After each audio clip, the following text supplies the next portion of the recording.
인간은 하나님과의 관계에서 두려움의 대상이 아니라 그분의 완전한 사랑을 마음껏 누리는 그러한 존재였다는 사실입니다. 그런데 인간이 스스로 타락하여서 범죄하였습니다.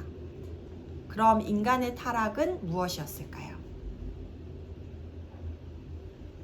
하나님은 모든 피조물을 사용하신 창조하신 창조주이십니다. 하나님이 모든 피조물을 창조하신 창조주이시죠. 이 창조주이신 하나님께서 자신의 형상과 모양을 따라서 이 모양대로 인간을 창조하시고 그들에게 이렇게 말씀하셨습니다. 함께 읽겠습니다. 시작! 하나님이 그들에게 복을 주시며 하나님이 그들에게 이르시되 생육하고 번성하여 땅에 충만하라 땅을 정복하라 바다의 물고기와 하늘의 새와 땅에 움직이는 모든 생물을 다스리라 하시니라. 아멘. 네, 창세기 1장 28절에 이렇게 나와 있습니다. 이 말은 창조한 모든 피조물을 다스리는 왕을 아담 네가 해. 이 모든 피조물을 다스릴 왕을 아담 네가 해. 이렇게 말씀하시는 거거든요. 그래서 아담과 하와가 창조주이신 하나님으로부터 모든 피조물을 다스리는 이 권한을 받았습니다. 하나님은 아담과 하와에게 피조물을 다스리는 왕의 권한을 주시면서 또 이렇게 말씀하세요. 창세기 2장 16절에서 17절 읽겠습니다. 시작! 여호와 하나님이 그 사람에게 명하여 이르시되 동산 각종 나무의 열매는 내가 임의로 먹되 선악을 알게 하는 나무의 열매는 먹지 말라. 내가 먹는 날에는 반드시 죽으리라 하시니라. 아멘. 네, 일명 선악과 언약을 하시는데요. 선악과에 대한 이런 선악과를 딱 떠오를 때 우리가 어떤 것들이 떠오를 때가 있잖아요. 혹시 선악과에 대해서 어떻게 생각하고 계셨는지 지금 제가 묻진 않겠지만 한번 자기가 어떻게 생각하고 있었는지와 제가 하는 이야기를 잘 들어보시면 비교해서 잘 들어보시면 좋겠습니다. 선악과는 저주가 아닙니다. 어떤 사람들은 하나님이 왜 선악과를 만들어서 인간이 죄를 범하게 만들었지? 이렇게 말을 하는 사람들도 있거든요. 근데 선악과가 죄를 짓게 만드는 동력이 아니었어요. 그 동력이 있는 그런 게 아니었어요. 선악과는 영광의 면류관, 하나님과 인간과의 약속이 담겨 있는 이것이 이제 죄를 짓게 하는 그런 동력이 아니었어요. 모든 피조물을 다스리는 왕의 권한을 받은 아담과 하와가 동산의 각종 나무 열매는 다 먹을 수 있었지만 동산 중앙에 있는 선악과를 먹으면 안 되었어요. 그 이유는 선악과를 먹으면 창조주이신 하나님을 왕으로 인정하지 않게 되기 때문이었습니다. 그래서 선악과는 아담과 하와의 왕이 하나님이시다. 모든 피조물의 왕이 하나님이시다. 이 사실을 상징합니다. 그래서 아담과 하와가 선악과를 볼 때마다 모든 피조물을 다스리는 권한을 주신 이 하나님이 진정한 왕이다. 이 사실을 기억해야 했습니다. 선악과는 아담과 하와의 왕이 누구인지 기억하는 안전장치, 차용 증서 이런 거와 같았습니다. 그러면 선악과는 아담과 하와가 지키기에 매우 어려운 것이었을까요? 엄청 어려웠을까요? 네. 선악과의 성격을 또 보겠습니다. 어렵지 않다고 했으니까.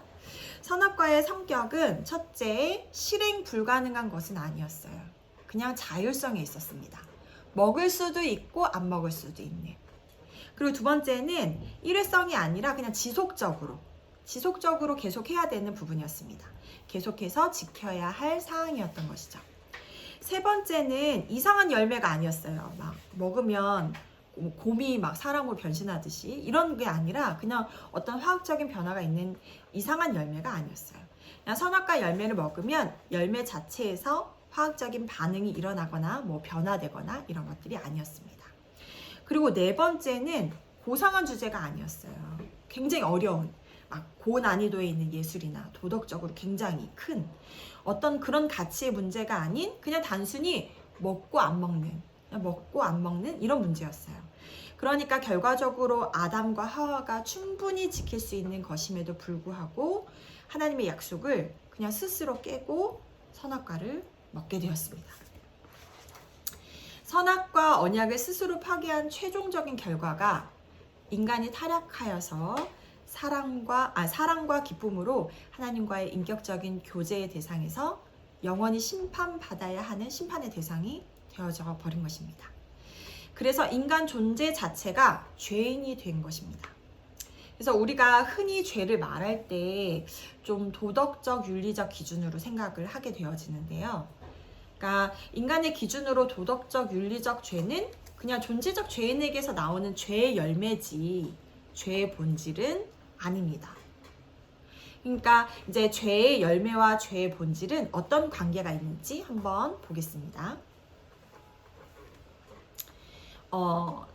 간음이라는 주제로 한번 해볼까요? 간음. 이것으로 한번 살펴볼 건데요.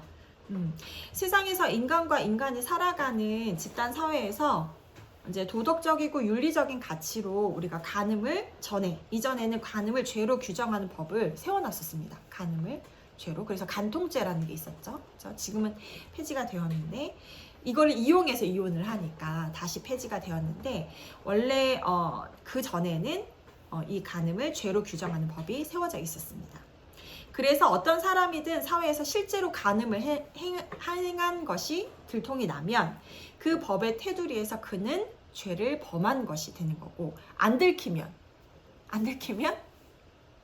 증거 대박 이렇게 되는 거잖아요. 그래서 막 그때 촬영하고 그런 것들을 그 간통죄를 이제 이용하려는 그런 것들이 일어나게 되었습니다. 그런데 성경은 이러한 죄를 도덕적이거나 윤리적 차원에서 드러난 죄인의 열매로 그냥 열매로 규정합니다. 그러니까 죄의 열매라는 거는 죄의 본질일까요? 본질이 아닐까요? 본질이 아니죠. 그냥 죄의 열매는 죄의 본질이 아니라는 것입니다. 마태복음 5장 25절 제가 읽어드릴게요. 나는 너희에게 이르노니 여자를 보고 음욕을 품는 자마다 마음에 이미 간음하였느니라. 여자를 보고 음욕을 품는 자마다. 이게 증거가 있나요? 누가 있을까요? 너 했지? 막 이렇게 하면 아니요 이렇게 말하면 모르는 거잖아요. 네. 근데 실제로 간음하지는 않았지만 마음으로 여자를 보고 음욕을 품으면 이미 간음했다 이렇게 말씀하시는 거예요. 이 예수님의 말씀이 밖으로 드러난 죄의 열매는 없을지라도 이미 마음으로 무엇을 지었다? 죄를 지었다. 그래서 우리가 생각하는 도덕적, 윤리적 차원의 죄는 존재적 죄인인 우리 안에서 나오는 죄의 열매일 뿐. 죄의 본질은 아니라는 것입니다. 사람에 따라서 죄의 열매는 클 수도 있고 작을 수도 있잖아요. 어떤 사람은 은행을 털 수도 있는 거고 어떤 사람은 그냥 친구 펜을 하나 이렇게 가져올 수도 있는 거고 이렇게 크고 작은 문제가 있을 수 있는데 이 사람의 죄의 열매가 좀 작다고 해서 이 사람은 죄인이 아니다? 이렇게 말할 수 있을까요? 그럼 이 사람은 죄가 크니까 이 사람은 확실히 죄인이다. 네, 그 확실히 죄인이네요. 네. 어쨌든, 네, 그 사람은 죄의 열매가 작다고 해서 그냥 친구 거 그냥 이렇게 봐서 이따가 쓰고 갖다 줘야지 이렇게 가져왔다고 해서 넌 죄인은 아닌 것 같아 이렇게 말할 수는 없다는 거예요. 성경에서는. 그러면 이제 진짜 죄의 본질이 무엇인지. 우리가 이 열매 나타나는 어떤 사람은 큰 거 훔치고 어떤 사람은 조그만한 거 훔쳐가지고 이 사람은 죄인이고 이 사람은 죄인 아니야 이렇게 말할 수 없다라고 했으니 그러면 진짜 죄의 본질이 무엇인지 우리가 살펴보도록 하겠습니다.